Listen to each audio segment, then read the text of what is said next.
बिरयासिटी ठारूशाह link road ते loader रक्षा में रओ फासण सबब औरत सख्त ज़ख़्मी, हिकु बांह कटिजी वई।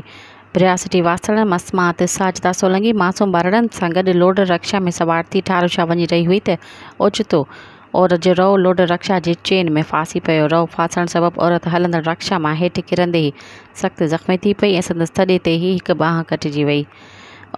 ज़ख़्मी औरत जे रड़ियुनि ते ॻोठाणण पहुची खेसि रक्षा ते खणाए अस्पताल पहुचाए रहिया हुआ त इतला ते रेस्क्यू 1122 एम्बुलेंस जे अमले बिरयासिटी बाईपास ते पहुची ज़ख़्मी औरत खे फौरी तौर नौशीर फ़िरोज़ अस्पताल मुंतक़िल कयो।